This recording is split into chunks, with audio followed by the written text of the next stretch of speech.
makoro weyo kata mana nyithindo bende bedo kiye. Wach tulo mar siasa ni to diwachang. Sharon, ing'eyo ni siasa ma wantiere godo ma wadhi e sanini.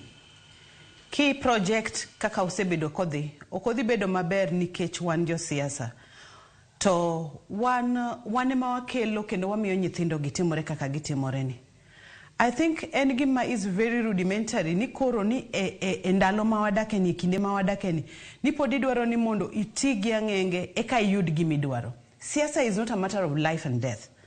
Kawuono ini e telo, kiny ng'at machielo emantiere e telo.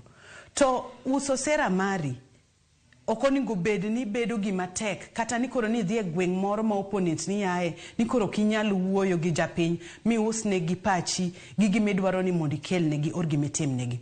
Inyalo bedo ni intiere gi teko mar ng'iewo guns gi. But remember ni ng'iewo ng'ato onge ng'at mantiere gi monopoly no.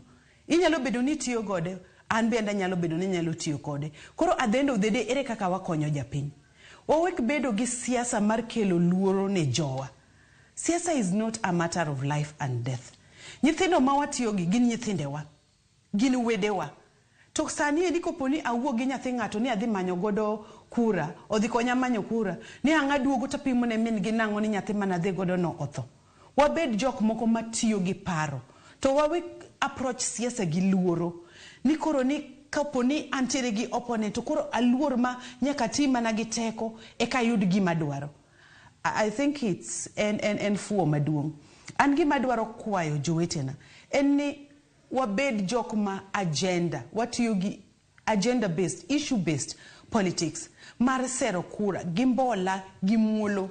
Nikech at the end of the day, ka inidwaro ni ting' nyithindo kata mana yawuoyi matindo ma wawuotho godo gi mondo ke yud gimidwaro no, then it means ni kata mana japiny ni iluore, idhi kwae kura but approach gi luoro. So at the end of the day it means ikia gimitimo. Wabed jok moko mantiere gi paro marni ere kaka koponi adhi akwayo kura, at the end of the day okelo ber ni oganda madhir gino. Ok ni en mana luoro, ok en mana tho, ok en mana ni vurugu moro wuok mwandu mar ng'ato kethi. Ji manyo pesa gi yo matek sana. And right now ing'eyo kaka economy mar Kenya nitiere. Okoningo bedni matin ma waseloso gi kendo ng'ato biro ni ketho ni mar siasa ni mana mar mondo kore yud telo. En gima lit ahinya. Erokamano Sharon. Mheshimiwa Masara, in wach tulo ni diwachango nikech ang'eni wach guns namba 1 ni nyaka watieke. Kamodwa tieke go